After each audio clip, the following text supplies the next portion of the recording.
Good evening my dear student. देखिए, twelfth chemistry पृष्ठ रसायन सरफेस केमिस्ट्री का जो है ये पहला वीडियो बना रहा हूँ।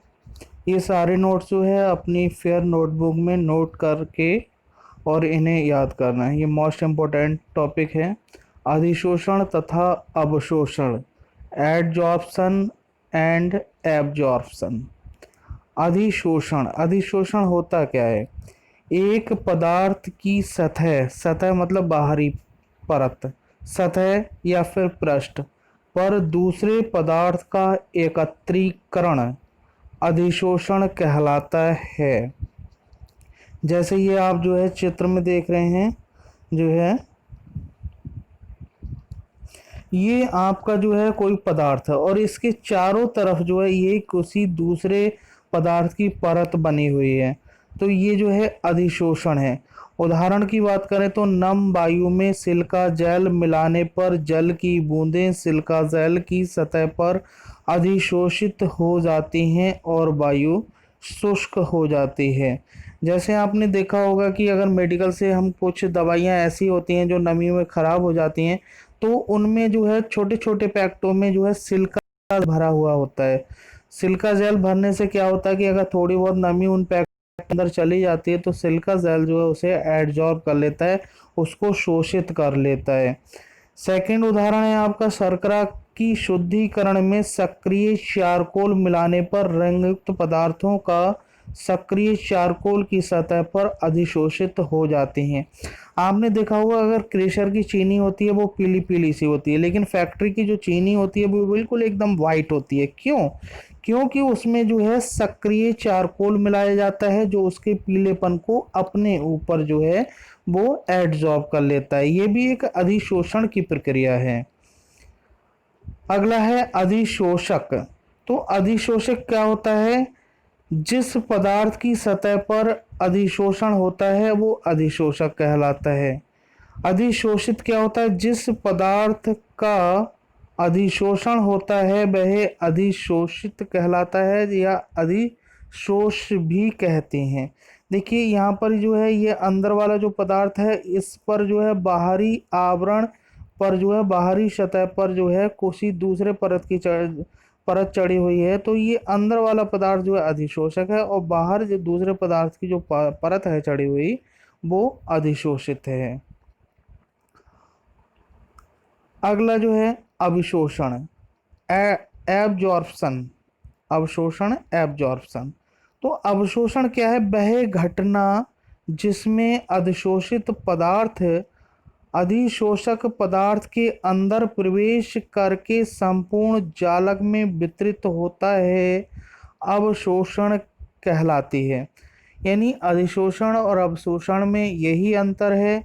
अधिशोषण केवल जो है बाहरी सतह पर होता है, जबकि अवशोषण जो है वो संपूर्ण बल्क यानी स्थूल यानी कि संपूर्ण भाग में होता है। जैसे अगर चौक है, चौक अगर इंक गिरी हुई है, अगर चौक जो उसके पास में रख दें तो चौक के अंदर तक इंक जो है वो प्रवेश कर जाएगी, तो ये कहलाता है अवशोषण।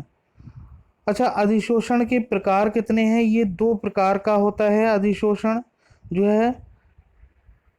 अधिशोष और अधिशोषक के बीच आकर्षण बलों के आधार पर ये दो प्रकार का होता है। नंबर एक है आपका भौतिक अधिशोषण। अधिशोषण क्या है?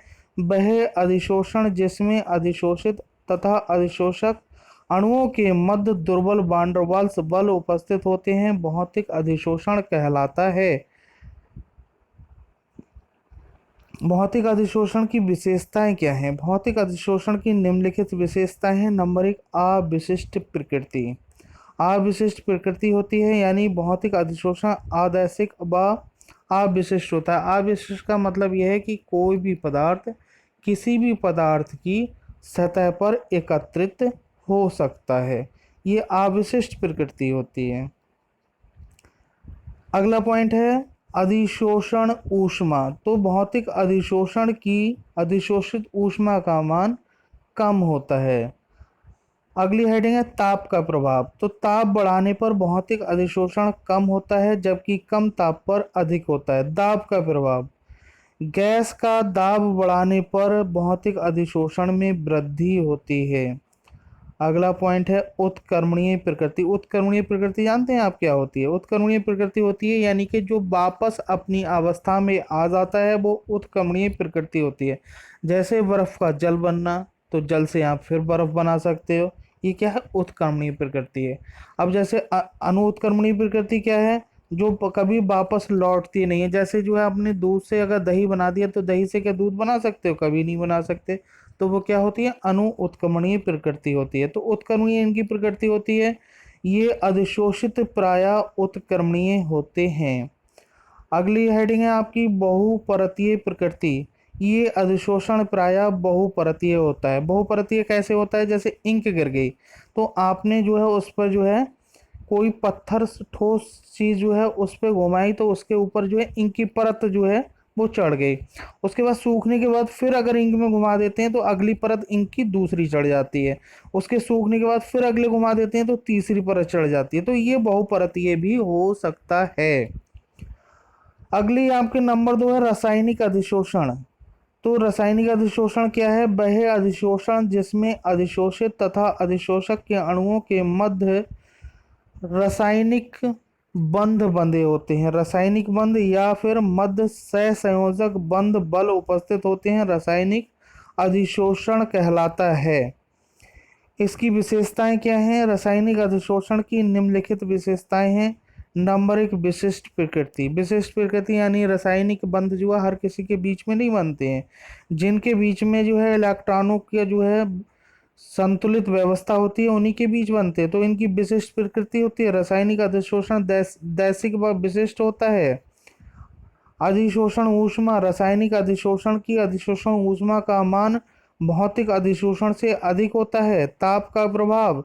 ताप बढ़ाने पर रासायनिक अधिशोषण पहले बढ़ता है फिर घटता है। अगला पॉइंट है अणु उत्क्रमणीय प्रकृति। तो ये अधिशोषण प्रायः अणु उत्क्रमणीय होते हैं। अगर एक बार हो जाए तो दोबारा जो है उसी स्थिति में नहीं ला सकते। एकल परत की प्रकृति। ये अधिशोषण प्रायः एकल परतीय होता है। तो यहाँ पर जो है आपने अधिशोषण पढ़ा, अवशोषण पढ़ा। अधिशोषण क्या होता है, अवशोषण क्या होता है, और अधिशोषण के प्रकार पढ़े। ठीक है बच्चों, ये जो है सारे जो है अपने नोट्स में जो है उतार लेना और इन्हें अच्छे से याद करना। Thank you for watching my video.